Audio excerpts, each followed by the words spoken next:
Assalamualaikum warahmatullahi wabarakatuh.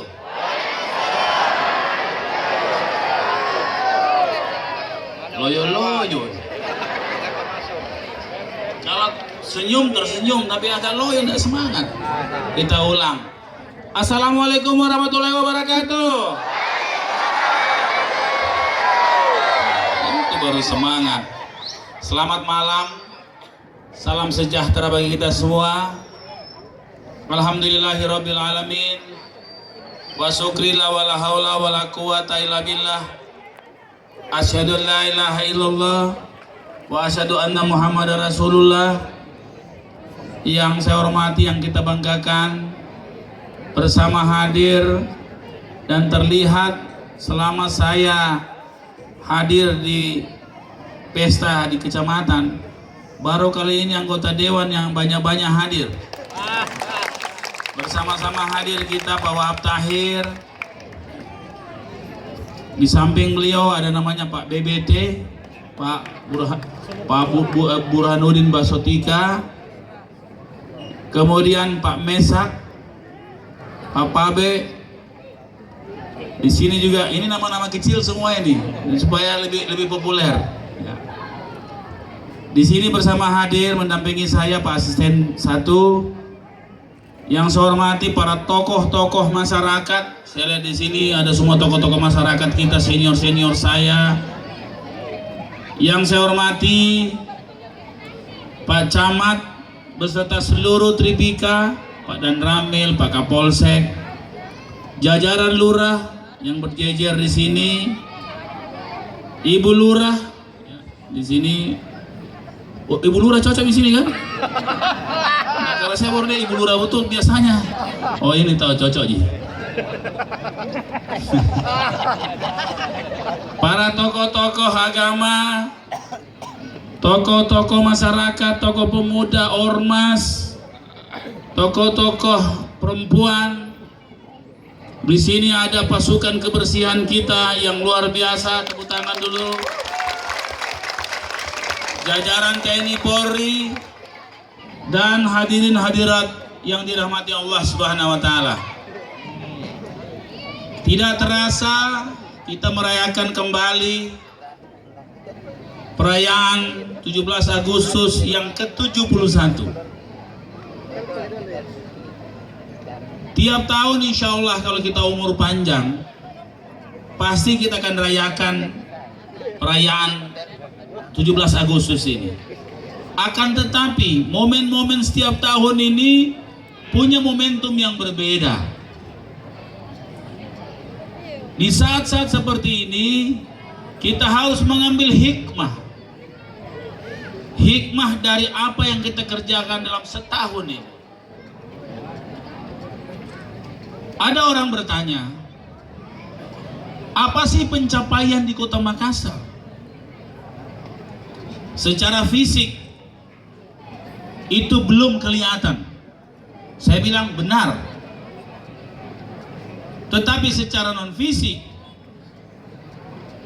program itu ada 2. Yang terlihat oleh mata itu biasa dilakukan kalau pencitraan, dan tidak terlihat oleh mata tapi dirasakan oleh masyarakat. Ada orang bertanya kepada saya, kok wali kota Makassar itu yang arsitek itu urusannya itu bikin-bikin fisik, kok tidak sama dengan wali kota yang lain yang arsitek?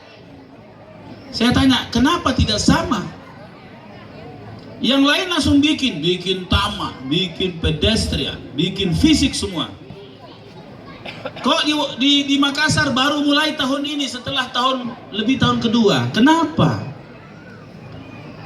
Saya menjawab bahwa kehadiran seorang pemimpin yang pertama harus dilakukan adalah selalu hadir dalam kesulitan masyarakat.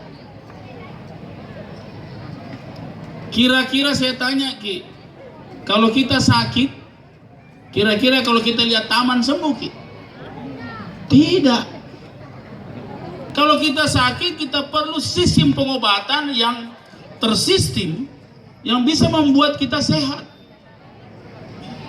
Maka dengan itu saya mulai dengan gerakan yang pertama adalah lingkungan kita, ada MTR, ada gerakan bagaimana membuat komunitas menjadi kuat, ada Sombere, ada gerakan membuat kita smart city. Walaupun smart city tantangannya banyak, kadang-kadang dicala-cala juga, mana itu belajar di Hong Kong apa semua. Alhamdulillah Allah memberikan momen untuk membuktikan teknologi yang kita buat, bahwa teknologi yang kita buat itu bukan teknologi main-main. Kemudian saya mulai dengan Makassar Home Care. Sampai hari ini sudah mendekati 3.000 orang dalam tahun ini dilayani oleh Makassar Home Care. Ada pernah diperiksa dengan Dr. Roto Makassar Home Care di sini? Ada yang pernah? Pak Camat, Pak Lurah, jangan sampai Pak Lurah tidak tahu nomor teleponnya Makassar Home Care. Tahu? Coba bedeng, saya uji bedeng. Kalau ditanya masyarakat, kalau dia sakit, harus para lurah harus tahu nomor telepon dihubungi. Karena setahu saya kalau orang sakit dia hubungi langsung wali kotanya. Dan saya langsung ke Dr. Naisa. Dan tidak lama kemudian muncul di WhatsApp bahwa sudah ditangani. Tidak lama. Terbukti alhamdulillah sistem kesehatan kita hampir-hampir, jadi saya bilang hampir-hampir, tidak belum sempurna juga. Hampir-hampir tidak ditemukan lagi orang yang terlantar soal kesehatan. Kalaupun dia terlantar, pasti urban itu, atau orang dari daerah datang ke Makassar yang tidak terdeteksi sebelumnya. Hampir-hampir. Dulu kan tiba-tiba ada busuk lapar, tiba-tiba ada ini, tidak. Kalau sekarang, alhamdulillah. Laporan dari Dinas Kesehatan dan saya sendiri melihat di WhatsApp saya, 82% masyarakat yang diobati atau dilayani oleh Makassar Home Care atau Dr. Rotta itu tidak ke rumah sakit lagi. Artinya sembuh di situ. 82%. Pak Camat, Pak Lurah, inilah yang harus disosialisasikan ke masyarakat. Syukur-syukur sudah ada 2.000 orang yang sudah, hampir 3.000 orang yang tahun ini sudah terlayani. Tetapi ini harus diketahui oleh semua orang. Mereka banyak yang tidak tahu bahwa ada pelayanan yang alhamdulillah sekarang menjadi percontohan nasional, bahkan sudah menjadi program nasional. Telemedika Nusantara namanya. Tidak ada pemeriksaan kesehatan yang canggih seperti ini. Dokternya datang bawa alatnya. Kalau kita mau diperiksa jantung tak, pemeriksaan jantung yang biasanya dibayar 500.000 kalau di klinik-klinik, itu gratis ke rumah, diperiksa tidak bayar apapun. Dan siapapun, kalau kita perlu pemeriksaan perut, ada USG yang datang ke rumah tak. Kita tidak perlu datang ke laboratorium karena rumah sakitnya yang datang ke rumahnya, ke rumah tak semua. Beginilah kondisi sekarang, tapi saya tidak berharap kita pakai itu. Kenapa? Kalau kita pakai itu berarti garing ki. Kira-kira seperti itu. Nah, tapi kalau kita sakit atau keluarga tak sakit, saya kira kita harus gunakan itu. Kenapa? Tuh guru ki.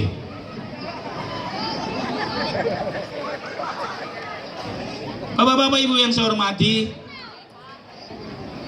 kalau kita melihat calon-calon gubernur di DKI Jakarta, tahu enggak apa janjinya? Mereka akan memberikan 1 miliar per kelurahan. Dalam hatiku, lihat tonggo di Makassar. Di Makassar itu tidak janji. Di Makassar itu sudah menjelang 2 miliar per kelurahan. Ya. Kenapa pentingnya anggaran ini turun ke kelurahan? Saya ingin mendekatkan uangnya dengan apa yang menjadi masalah masyarakat. Pak Camat, berapa sekarang anggaran dikelola di Rapocini? Berapa? 25M. 25M. Sebelumnya berapa? 16. 2 kali lipat. Kemudian saya memperbaiki struktur penerimaan kita. PAD kita itu hari 600 kalau tidak salah, mendekati dengan 600 ya Pak ya. Alhamdulillah sekarang target kita sudah 1,3. Walaupun berat, tapi saya yakin itu bisa dilampaui 1 triliun. Kalau pendapatan kita tidak berkuat, apa yang kita mau belanjakan? Janji saya 1 triliun itu sebenarnya 5 tahun. Alhamdulillah baru 2 tahun. Alhamdulillah insya Allah lewat 1 triliun. Artinya janji 5 tahun itu lebih cepat terjadi, hanya 2 tahun. Dan janji saya bahwa saya ingin memanfaatkan RT RW sebagai ujung tombak, bukan hanya pada lurah. Karena untuk sebesar kota Makassar ini, lurah saja tidak cukup untuk bagaimana mempercepat. Yang kita inginkan mempercepat. Kalau biasa-biasa aja, sampai di lurah biasa aja. Tapi kalau kita ingin Makassar ini cepat, maka kita harus melibatkan aktif RT RW. Maka kenapa ada konsep RT RW menjadi bahagian dari pemegang saham kota ini? Apa buktinya? Kalau 1 triliun maksimal insentif RT RW 1 juta. Kalau 2 triliun naik lagi 2 juta. Kalau 3 triliun naik seden 3 juta. Kalau turuni turun tong. Itu namanya pemegang saham. Artinya kita harus berjuang bersama-sama, terutama RT RW, agar performa kota Makassar tidak boleh turun. Karena kapan turun, maka turun juga kita. Itu namanya pemegang saham.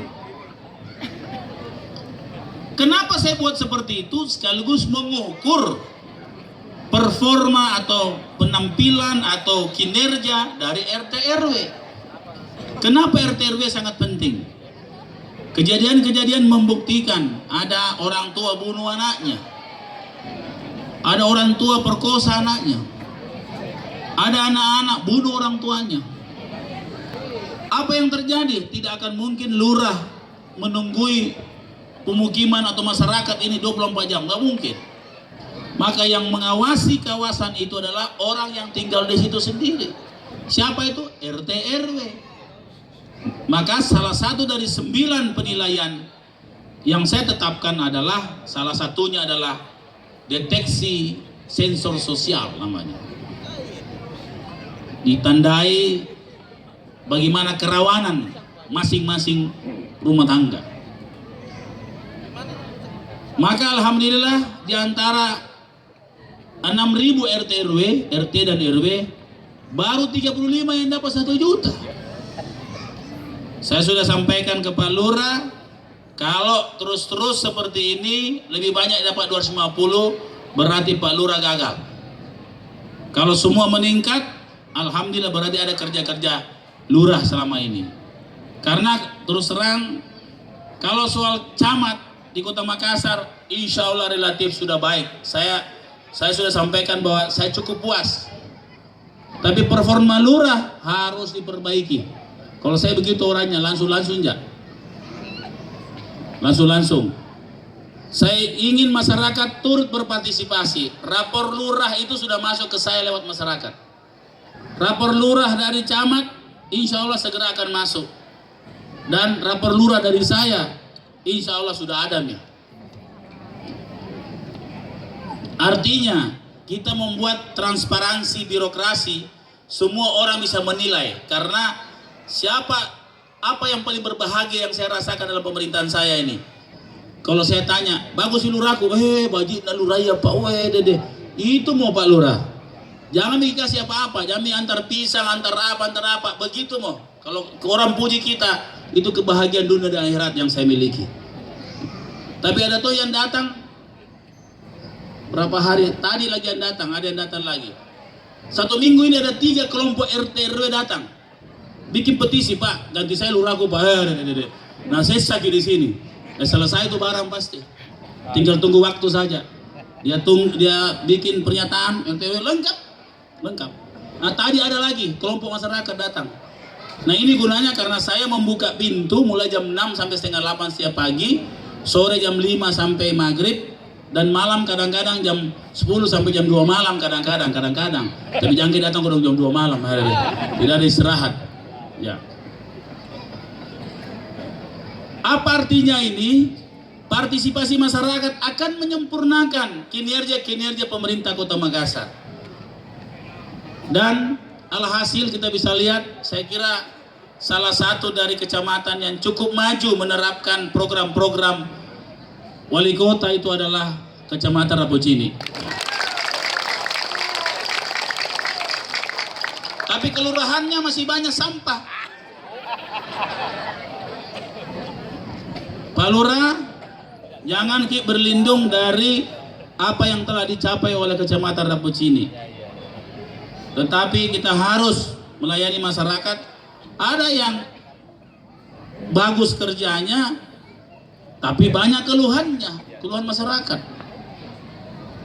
Ada yang tidak ada keluhannya, tidak ada juga kerjanya. Nah, ini yang susah juga.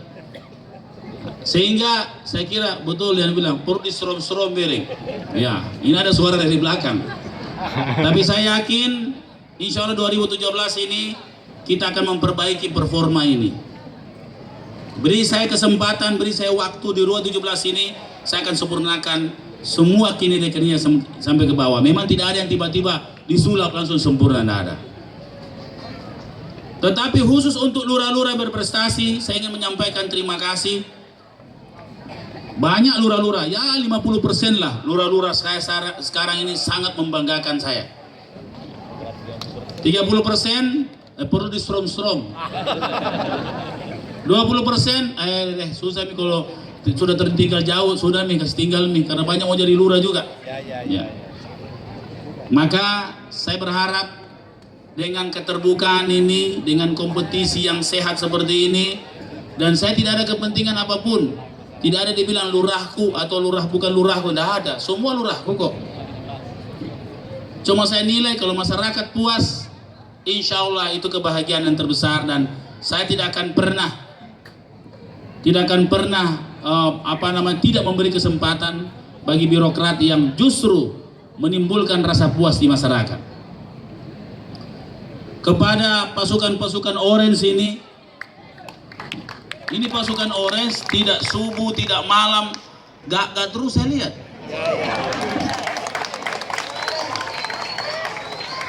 Ibu-ibunya pakai jilbab, dan saya terus terang satu kata yang saya bisa sampaikan sama kita, dua kata ya.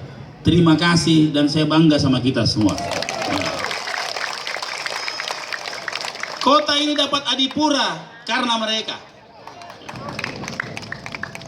Tentunya manajemennya ada di kelurahan dan di kecamatan. Tetapi target kita, jangan lagi kita berpandangan bahwa bersihnya kota ini karena petugas kebersihan yang bersihkan. Tapi sekarang kita tingkatkan target kita.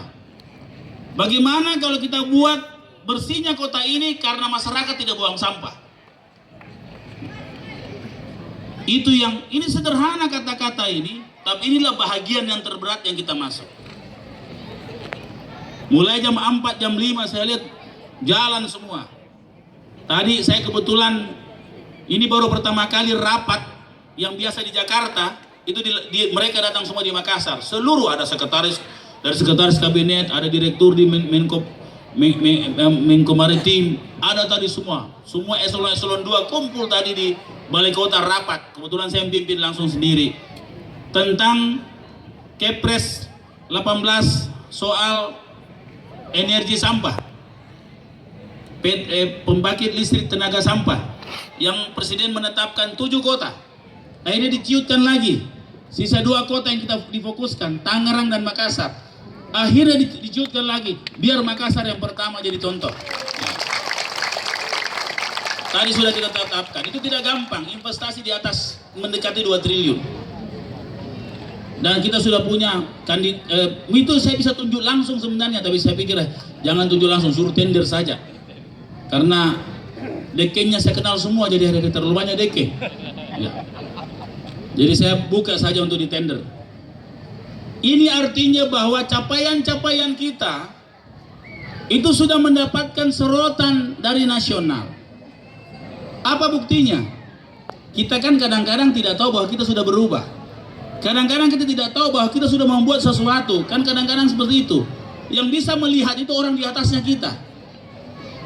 Kalau kita dibawa begini, kita cuma lihat di antaranya kita. Tapi kalau saya di atas begini, saya bisa lihat sampai di sana. Begitupun yang melihat bahwa kota ini berkembang apa tidak orang di pusat. Apa parameternya? Penghargaan. Walaupun penghargaan itu bukan mutlak ukuran keberhasilan, bukan untuk membuat kita tepuk dada, enggak. Coba kita lihat. Ada 5 penghargaan bergengsi Indonesia, puluhan penghargaan. Tapi 5 itu bergengsi, 5 aja.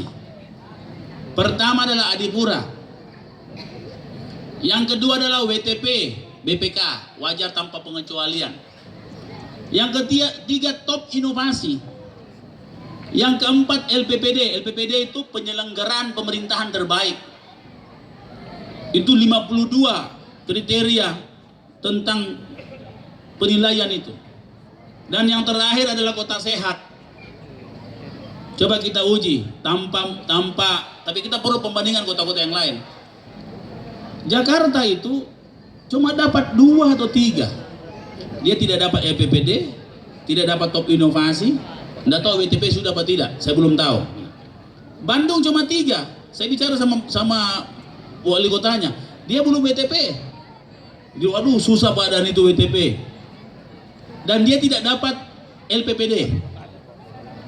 Surabaya cuma 4. Dia tidak dapat top inovasi. Waktu top inovasi 99 dia masuk, begitu 35 gugur. Makassar, kita tahu Makassar dapat berapa? 5-5-nya kita dapat. Itu tanda karena orang di pusat ini yang lihat. Insya Allah September ini saya sudah disampaikan penghargaan majalah Tempo itu sangat paling bergengsi karena itulah Pak Jokowi dulu mendapatkan penghargaan majalah Tempo itu. Sampai beliau alhamdulillah jadi gubernur dan jadi presiden. Kita dinobatkan menjadi kota top of the top. Nilainya sudah ada. Jadi kita masuk kota topnya top. Kira-kira seperti itu. Tapi dia masih rahasiakan tapi sudah disampaikan ke saya. 23 September penghargaannya oleh presiden. Artinya apa yang kita buat ini itu tidak dimiliki oleh orang lain. Kita bisa lihat beberapa hal-hal yang kita buat. Itu gampang ukurnya. Kita bikin perayaan 17 Agustus di laut.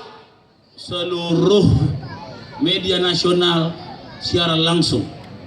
Orang pikir itu banyak sekali anggaran. Berapa anggarannya? 0. Tidak ada anggarannya. Cuma bertelepon saja. Orang dukung kita. Kenapa pakai baju kaos apa semua? Ada teman-teman Telkomsel sponsori. Tidak ada. 0. Kita bikin gerakan salat subuh bersama. Berapa anggarannya? 0. Cuma anggaran umum saja. Sound system, tidak ada minumnya, tidak ada makannya. 0. Artinya apa?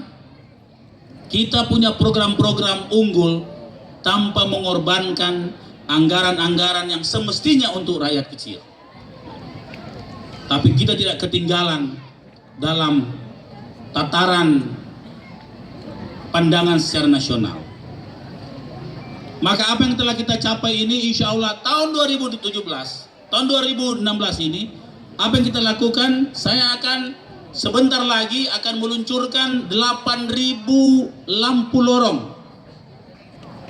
Yang mana anak lorong di sini? Mana anak lorong semua? Angkat tangan. Nah. Masih gelap lorong tak? Insya Allah saya juga minta teman-teman di anggota dewan untuk mengawal ini. Karena masing-masing dapil beliau ini tentunya ada aspirasi-aspirasi. Tolong penempatan Pak Camat, penempatan lampunya nanti konsultasikan dengan teman-teman DPR. Karena teman DPR yang sering menerima aspirasi. Supaya penempatannya betul-betul pas fungsi, pas kebutuhannya. Kira-kira seperti itu. Ya. Semua kelurahan dapat. Semua kelurahan dapat. Saya mohon teman-teman di DPR bantu Pak Camat, bantu Pak Lurah, paling tidak penempatan di mana pemilihan lorong, karena belum semua lorong yang kita bisa penuhi. Makanya duluan dipenuhi apa? Tolong Pak Camat, Pak Lurah konsultasikan dengan teman-teman di DPR, karena yang memiliki konstituen adalah beliau. Kemudian 2016 kita kan sekarang sudah mulai gerakan, saya sudah kasih tahu PU dan beberapa camat, gerakan seluruh, karena mumpung kering drainase kita, keruk drainase sampai dasarnya. Pak Camat, Pak Lurah, kalau kerja bakti fokus saja satu begini dan tuntas sampai akar-akarnya, sampai dasar drainase kasih kering. Kenapa? Kita ada juga program tutup got supaya terpelihara. Ini juga kami mohon teman-teman di anggota dewan juga mengawal ini sebagai pengawas. Ya, beliau ini kan adalah orang-orang yang mengawas pembangunan ini supaya betul-betul tepat guna, karena saya betul-betul transparan semua. Artinya kita mulai dari hal-hal yang sederhana. Kita lihat sekarang kita sudah mulai nanam pohon. Sebelum pedestrian kita bikin, kita menanam pohon. Sekarang tanam pohon itu ada baru 7.000 juga pohon dari 100.000 target saya yang langsung tinggi, dan itu di tender bebas dan terima hidup. Jadi bayangkan itu orang yang kalau menang itu 6 bulan dia pelihara baru bisa dibayar. Nah, ini juga kami mohon pengawalan dari teman-teman anggota dewan, karena kita mulai dari betul-betul menghijaukan ini, serius ini. Kita ingin menghijaukan kota ini karena kita kekurangan ruang terbuka hijau. Serius, ini juga amanah dari teman-teman di DPR. Termasuk beberapa ruas-ruas jalan yang tidak ada pohonnya di muka ruko, saya akan menurunkan perwali untuk setiap ruko atau apapun wajib memelihara itu. Kalau mati dia harus tukar. Harus ada kewajiban, jangan terus-terus teman-teman brigade taman, dan insya Allah nanti kalau dinas kebersihan ini dilebur, maka kecamatanlah yang akan menerima beban-beban kewenangan ini. Ya. Jadi siap. Pak Camat siap enggak? Pak Lurah siap? Enggak kompak. Ini tidak siap kalau ini. Pak Lurah, Ibu Lurah siap? Enggak kompak. Ulang lagi, siap? Nah, siap. Istri-istri siap mendukung? Jangan sampai ada lurahnya tidak dikasih. Kalau kerja keras nanti tidak berfungsi di rumah, berfungsi itu.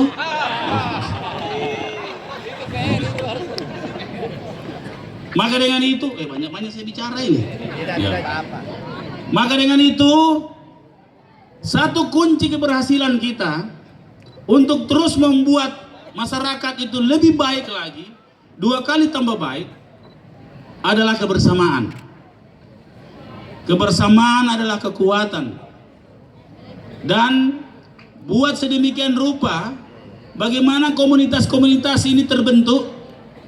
Kita lihat komunitas-komunitas masyarakat yang terbentuk.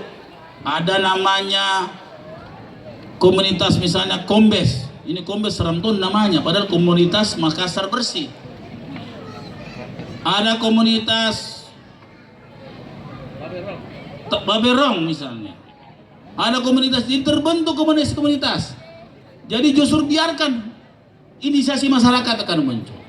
Bank sampah kita perkuat lagi. Sampah tukar beras kita masifkan lagi. Sampah tukar bimbingan belajar kita masifkan lagi. Insya Allah tahun 2017 kita akan mulai dengan satu gebrakan, yaitu BULO, Badan Usaha Lorong. Jadi lorong insya Allah kita tanam Lombok. Pemerintah nanti intervensi, nanti insya Allah saya akan ajukan konsep ini di teman-teman di DPR, dan baru saya sampaikan ide, sudah ada di majalah Tempo, sudah dapat bikin penghargaan, padahal masih ide ini. Kenapa? Karena kita sudah punya longgar. Tadi saya mengambil acara, jadi saya tadi hadiri acara ulang tahun koperasi.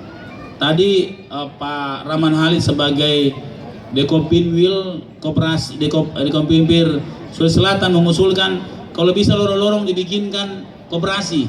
Nah, inilah BULO. Saya pakai bulo namanya. Kenapa? Karena kalau koperasi lorong disingkat kolor. Kurang bagus ki. Kalau mau dicari-cari lagi nanti koprol. Nanti kalau koprol, wait, kurang bagus feng shui-nya. Masa nanti koperasinya koprol-koprol terus, tidak pernah naik-naik. Maka saya pakai istilah bulo. Kalau 7.000 lorong bersatu, makanya bulo si batang, kekuatan ekonomi yang luar biasa. Jadi kalau bambu itu kita satukan, saya kira itu kekuatan yang luar biasa. Bapak-bapak ibu yang saya hormati, saya mohon maaf saya agak banyak bicara di sini. Sebenarnya lobet juga dari tadi pagi ini bicara. Tapi kenapa saya semangat seperti ini? Karena rindu kak sama kita semua. Ya. Rindu. Ya.